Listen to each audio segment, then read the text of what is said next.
Good morning students. Class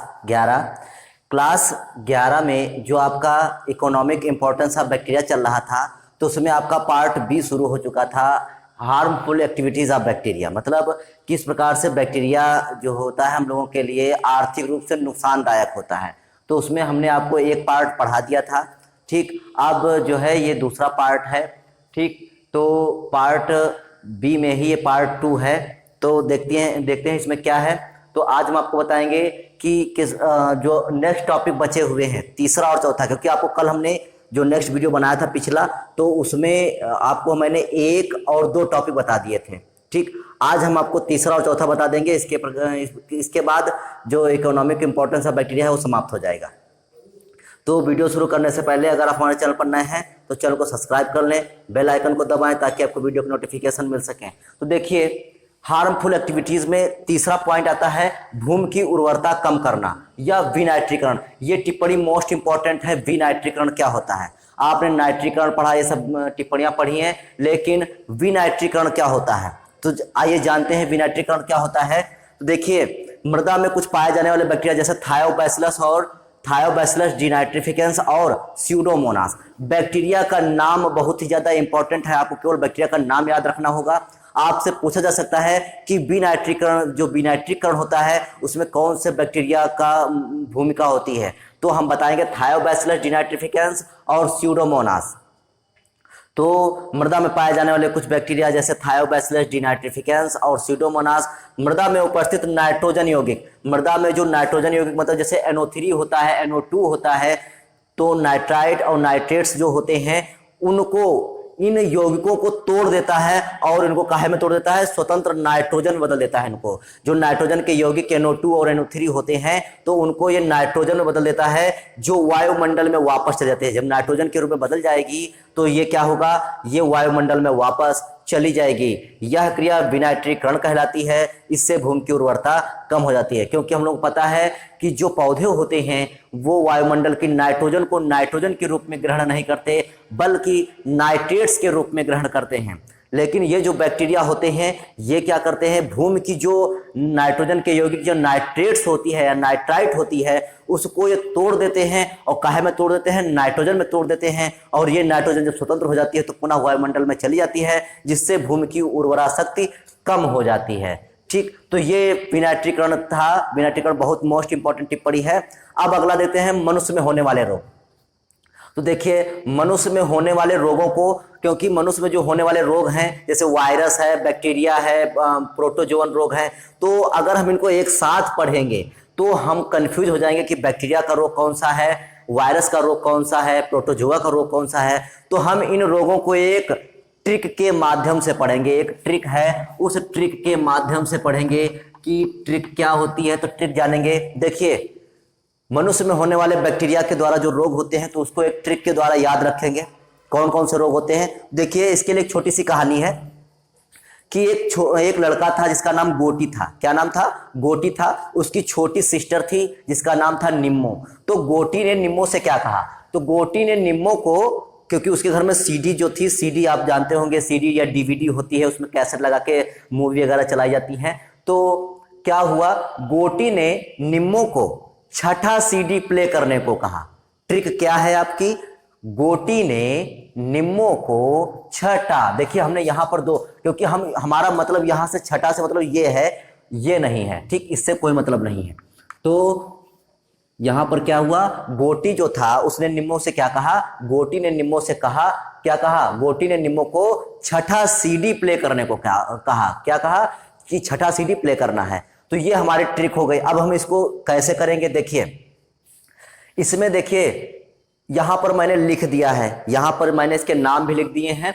जैसे पहला है गो, ठीक, तो ये हो गया पहला गो। फिर टी, गोटी। ने साइलेंट है, आपका ने क्या है? ने साइलेंट है। ठीक, गोटी ने निम्मो को छठा। देखिए, ये इससे हमारा कोई मतलब नहीं है, हमारा मतलब इससे है। ठीक, तो छठा, फिर सी डी प्ले करने को हमारा साइलेंट हो गया, करने से हमारा कोई मतलब नहीं है, करने से साइलेंट। तो का हा, तो गोटी ने निम्मो को छठा सीडी प्ले करने को कहा। तो देखिए, गो से क्या हो गया? गो से गोनोरिया। ठीक, गो से हो गया गोनोरिया, टी टी मतलब टिटनेस, गोटी, फिर निमो मतलब निमोनिया, फिर को मतलब कोढ़, फिर छा मतलब क्षय रोग या टीबी, जिसको हम लोग टीबी बोलते हैं, ट्यूबरकुलोसिस बैक्टीरियम। ठीक, तो छा मतलब क्षय रोग या टीबी, टा मतलब टाइफाइड, सी मतलब सिफिलिस, डी मतलब डिप्थीरिया, प्ले मतलब प्लेग, का मतलब काली खांसी, हा मतलब हैजा। और आपका जो बचा मेनिंजाइटिस, देखिए मेनिंजाइटिस जो रोग होता है ये वायरस और बैक्टीरिया दोनों से होता है। ये वायरस और बैक्टीरिया दोनों से होने वाला रोग है मेनिंजाइटिस, इसलिए हम इसको अपवाद मानते हैं। ठीक, तो इसको हमने यहाँ पे क्योंकि बैक्टीरिया पढ़ा रहे हैं तो ये बैक्टीरिया से भी होता है, इसलिए मैंने केवल यहाँ पर लिख लिया है इसको, तो मेनिंजाइटिस हमें याद रहेगा।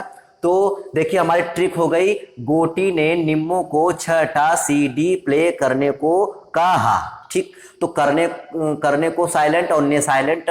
ठीक, तो ये दो चीजें, दो वर्ड साइलेंट रहेंगे, बाकी हमारी ट्रिक ऐसे हो गई। तो गो से गोनोरिया, टी से टिटनेस, निमो से निमोनिया, को से कोढ़, छा से क्षय रोग, टा से टाइफाइड, सी से सिफिलिस, डी से डिप्थीरिया, प्ले से प्लेग, का से काली खांसी, हा से हैजा। मेनिंजाइटिस एक अपवादिक रोग है। ठीक, तो अब देखते हैं कौन सा बैक्टीरिया कौन सा रोग फैलाता है, क्योंकि पूरे बैक्टीरिया के नाम हमको याद होगा कि कौन सा रोग होता है, पूरे रोग के नाम हम लोगों को याद हो गए। अब हमें पढ़ना है बैक्टीरिया कि ये रोग किस बैक्टीरिया से होता है। तो देखिए गोनोरिया, ये कंपटीशन में भी आते हैं, कंपटीशन में बहुत पूछा जाता है कि वायरस से होने वाले रोग, बैक्टीरिया से होने वाले, और ये आपका इंटर का भी टॉपिक है, उसमें इंटर में भी जो बैक्टीरिया से होने वाले रोग होते हैं उसमें भी आते हैं। तो गोनोरिया तो हो गया नाइसेरिया गोनोरियाई। जो गोनोरिया रोग होता है किस बैक्टीरिया के द्वारा होता है, नाइसेरिया गोनोरियाई के द्वारा होता है। फिर जो टिटनेस होता है तो क्लास्ट्रीडियम टिटैनी। ठीक, तो टिटनेस रोग किसके द्वारा होता है, क्लास्ट्रीडियम टिटैनी के द्वारा होता है। फिर अगला आता है निमोनिया, तो निमोनिया जो होता है वो किसके द्वारा होता है, स्ट्रेप्टोकोकस न्यूमोनियाई। ठीक, स्ट्रेप्टोकोकस न्यूमोनियाई के द्वारा होता है। ठीक, कोढ़, कोढ़ किसके द्वारा होता है, तो कोढ़ को इंग्लिश में बोलते हैं लेप्रोसी कार्ड। क्या बोलते हैं, लेप्रोसी कार्ड बोलते हैं, इसीलिए इसका जो बैक्टीरिया होता है वो होता है माइक्रोबैक्टीरियम लेप्री। कौन होता है, कोढ़ को कौन, कोढ़ रोग को कौन फैलाता है, कौन बैक्टीरिया, तो माइक्रोबैक्टीरियम लेप्री। देखिए कोढ़ क्या होता है, कोढ़ आप लोग जानते होंगे कि जिसको हम लोग इस समय कुष्ठ रोग बोलते हैं, इस समय इसको कुष्ठ रोग बोला जाता है। जो कोढ़ होता है उसको कुष्ठ रोग बोला जाता है। ठीक, तो कोढ़ कौन फैलाता है, माइक्रोबैक्टीरियम लेप्री फैलाता है। क्षय रोग या टीबी, ट्यूबरकुलोसिस बैक्टीरियम, तो इसी का इसका जो है बैक्टीरिया भी है माइक्रोबैक्टीरियम ट्यूबरकुलोसिस। टीबी कौन फैलाता है, माइक्रोबैक्टीरियम ट्यूबरकुलोसिस। ठीक, टाइफाइड रोग कौन फैलाता है, साल्मोनेला टाइफी। ठीक, तो टाइफाइड कौन फैलाता है, साल्मोनेला टाइफी। फिर अगला आता है सिफिलिस, तो सिफिलिस रोग कौन फैलाता है, ट्रिपोनिमा पैलिडम। जो सिफिलिस रोग होता है किसके द्वारा होता है, ट्रिपोनिमा पैलिडम के द्वारा होता है। डिप्थीरिया किसके द्वारा होता है, कॉरिने बैक्टीरियम डिप्थीरी, किसके द्वारा, कॉरिने बैक्टीरियम डिप्थीरी के द्वारा होता है। जो प्लेग होता है वो एर्सिनिया पेस्टिस के द्वारा होता है। प्लेग किसके द्वारा होता है, एर्सिनिया पेस्टिस के द्वारा। जो काली खांसी है, काली खांसी किसके द्वारा है, तो बोर्डेटेला परट्यूसिस किसके द्वारा होती है, काली खांसी किसके द्वारा होती है, बोर्डेटेला परट्यूसिस के द्वारा होती है। अब जो हैजा है जिसको हम लोग कालरा बोलते हैं, ठीक, हैजा को क्या बोलते हैं, यहां पर चाहो तो लिख सकते हैं आप कालरा। ठीक, कालरा बोलते हैं इसको, हैजा को और क्या बोलते हैं, कालरा बोलते हैं या अतिसार बोलते हैं। तो हैजा, अतिसार या कालरा जो होता है किसके द्वारा होता है, विब्रियो कॉलेरी के द्वारा होता है। मेनिंजाइटिस जो होता है, जो बैक्टीरिया होता है उसका का नाम है नाइसेरिया मेनिंजाइटिडिस, मेनिंजाइटिडिस। ठीक, तो ये आपके रोग के नाम हैं जिसको हम इस ट्रिक से याद कर लेंगे। और जितने भी देख रहे हैं कि आप जितने भी ये रोग हैं उनके लास्ट में वही शब्द जुड़ा हुआ है, कुछ एक दो शब्दों को छोड़कर बाकी सब में वही जुड़ा हुआ है। अगर आप केवल रोग के नाम याद कर लेंगे तो आपको बैक्टीरिया का नाम याद करने में कोई दिक्कत नहीं होगी, क्योंकि अगर कंपटीशन में आता है तो उसमें 4 विकल्प दिए होते हैं, बैक्टीरिया के रोगों को पूछा जाता है। तो अगर हमें पता है तो देखिए यहाँ पर गोनोरिया तो गोनोरियाई लिखा हुआ है, टिटनेस तो टिटनेस लिखा, निमोनिया तो निमोनियाई लिखा हुआ है। मतलब इसमें लेप्रोसिक कार्ड होता है तो लेप्री होता है तो इसमें लेप्री लिखा हुआ है। इसमें ट्यूबरकुलोसिस बैक्टीरिया होता है, ट्यूबरकुलोसिस होता है इसलिए ट्यूबरकुलोसिस लिखा हुआ है। मतलब केवल अगर आप नाम याद कर लेंगे तो आपको बैक्टीरिया के नाम याद करने में कोई दिक्कत होगी ही नहीं। तो उम्मीद है कि यह आपको समझ में आया होगा, याद करने में आसानी हो जाएगी इससे। तो आज के लिए इतना ही। आज आपका जो इकोनॉमिक इंपॉर्टेंस है बैक्टीरिया समाप्त होता है। कल फिर अब आपको एक नए टॉपिक के साथ आएंगे। तब तक आज के लिए बस इतना ही। तब तक के लिए धन्यवाद।